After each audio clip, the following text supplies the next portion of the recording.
توافق برج العقرب مع برج الدلو. ناس كتير بتقول العلاقة دي مستحيلة، ومن سابع المستحيلات ان هي تكمل.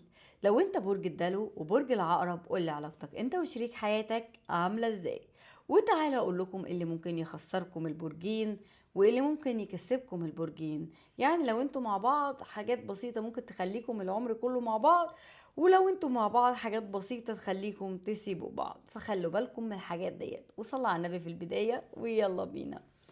العقرب والدلو ناس كتير بتقول ان مستحيل، بس الحقيقة دي علاقة غريبة جدا، بس خطيرة جدا.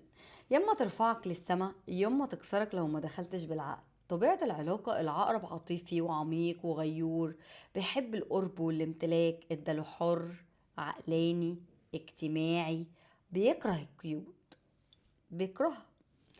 العقرب عايز احنا، الدلو عايز انا، وبعدين احنا. انتوا فاهمينها طبعا. العقرب مش عايز يعني كلمة انا، وهنا بيبدأ الشد والجذب. ازاي يحبوا بعض من غير مشاكل؟ العقرب لما بيحب بيدخل بقلبه كله، بيركز على شخص واحد، بيستنى نفس العمق. الدلو لما بيحب بطريقته، بيدي اهتمام من غير ضغط، بيحب الحرية جوه العلاقة. العقرب بينجذب لذكاء الدلو واختلافه وغموضه، والدلو بينجذب لقوة العقرب وعمقه وإحساسه العالي. نقطة القوة بينهم بتكون كيمياء قوية. العقرب نار مشاعر، والدلو شرارة عقل، والاتنين مع بعض جذب غريب جدا ما اقولكوش. الاتنين مع بعض تطلع منهم احلى حاجة. كل واحد مكمل التاني. العقرب بيعلم الدلو يحس، والدلو بيعلم العقرب يخف. ملل؟ مستحيل. العلاقة دي دايما فيها حركة تغيير لانهم ما بيحبوش الملل. واخطر المشاكل في العلاقة ديت ان العقرب بيكون غيور وبيحب السيطرة وحساس بزيادة. طب والدلو بيكون مستقل بزيادة لنفسه، بارد في التعبير شوية، بيهرب من المواجهة. هنا العقرب بيحس انه مش اولوية، والدلو بيحس انه مخنوق، وهنا بتبدأ الحرب النفسية.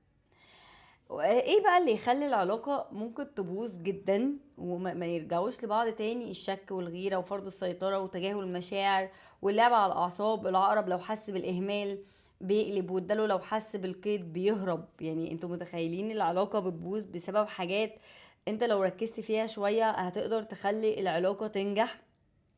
العلاقة تنجح ان انت ما تضغطش العقرب، تسيب له مساحة، ما تفوتش السكوت، او ما تفسرش كمان السكوت بتاعه ان هو خيانة. اداله، حاول تطمنه، عبر حتى لو بطريقتك يا دلو.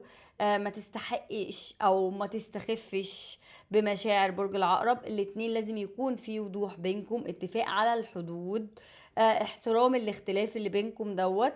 العقرب زائد الدلو علاقة مش تقليدية، لكن حب صعب، بس لو نجح هيبقى استثنائي. دي علاقة محتاجة نضج، محتاجة كل واحد يسيب جزء من العناد اللي فيه، لان الاتنين عندهم عند غريب جدا، والاتنين بيحبوا يعندوا بعض بطريقة وحشة قوي. فلو انت عقرب مع دلو حاول ان انتوا تبطلوا عند، وحاولوا ان انتوا تتفاهموا اكتر، لان في الاخر العلاقة دي هتنزلك وتكسرك لو انت مش فيها صح. واتمنى لكم السعادة والخير. انتوا فين؟ خلص الكلام. سلام.